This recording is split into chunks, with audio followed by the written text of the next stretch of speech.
Work permit নিয়ে সবার একটা প্রশ্ন শুনি, কয়েকটা প্রশ্ন আনসার দেওয়ার ট্রাই করবো। তো প্রথমে বলে রাখছি, ভিডিওটা কিন্তু করছি তাদের জন্য যারা অলরেডি পোল্যান্ডে আছেন। তো ওয়ার্ক পারমিট নিয়ে প্রথমে যে প্রশ্নটা সবচেয়ে বেশি পাই যে আমার কোম্পানির অ্যাড্রেস ওয়ারসোতে, বাট আমার দোকান পোজডানে, পারমিটটা কোন ভয়ভোদা থেকে ইস্যু হবে? পারমিট সবসময় ইস্যু হয় যেখানে কোম্পানির অ্যাড্রেস সেজিবা, মানে কোম্পানির হেডকোয়ার্টার অফিস যেখানে, সেখান থেকে পারমিট ইস্যু হয়।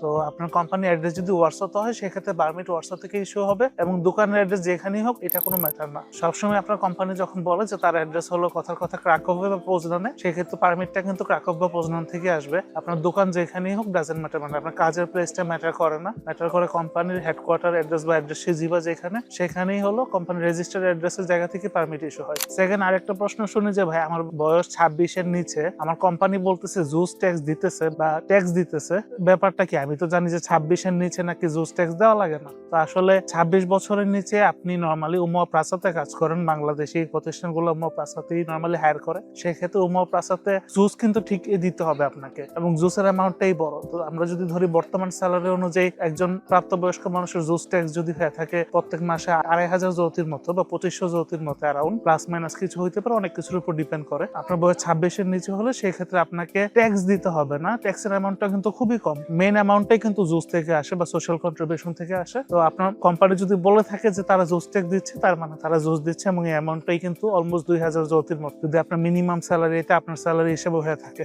আরেকটা প্রশ্ন সবসময় শুনি যে আমার কোম্পানি নাকি জুস ট্যাক্স দিচ্ছে, আমার তো পারমিট নাই, আমার কোম্পানি কিভাবে জুস ট্যাক্স দিচ্ছে? প্রথমত যেটা, আপনার যদি এই কোম্পানি থেকে ডিসিশন থাকে টিআরসির, সেক্ষেত্রে কিন্তু আপনার পারমিট আলাদাভাবে লাগবে না। সেক্ষেত্রে আপনি শুধুমাত্র ডিসিশন বেস করেই আপনার কন্ট্রাক্ট চালু থাকতে পারবে এবং আপনি কাজ করতে পারবেন, জুস ট্যাক্স কোম্পানি পে করতে পারবে। কিন্তু আপনার যদি ওই কোম্পানি থেকে ডিসিশন না থাকে বা এক্সেপশন কেস, যেরকম আপনি একটা ফুল টাইম ইউনিভার্সিটি স্টুডেন্ট না হন, গ্রাজুয়েট না হন, পোল্যান্ড থেকে গ্রাজুয়েট হইতে পারে ইউনিভার্সিটি ডিপ্লোমা অথবা স্কোয়া পলিসিয়াল না, যেটা যে ওইখান থেকে যদি আপনার ডিপ্লোমা না থাকে, সেক্ষেত্রে কিন্তু আপনাকে পারমিট নিয়েই কাজ করতে হবে। পারমিট ছাড়া যদি কোম্পানি বলে জুস ট্যাক্স দিচ্ছে, আসলে কিন্তু হয়তোবা সে নাও দিতে পারে। শুধুমাত্র পারমিট অ্যাপ্লাই করে অনেকে বলে যে আমার কোম্পানি জুস ট্যাক্স দিচ্ছে, বাট যদি পারমিট না থাকে সে কিন্তু কন্ট্রাক্ট সাইন করতে পারবে না, এবং কন্ট্রাক্ট সাইন না করলে আপনি জুস ট্যাক্সও দিতে পারবেন না। কোম্পানির মালিকদের থেকে এই প্রশ্নটা শুনি, যারা নতুন কোম্পানির মালিক, ওনাদের থেকে, যে ভাই আমার কোম্পানি থেকে পারমিট 1 বছরে কেন বের হলো? ওয়ার্কার তো বলতেছে যে এটা দিয়ে যদি আবার টিআরসি 1 বছর হয় 3 বছর হবে কিনা।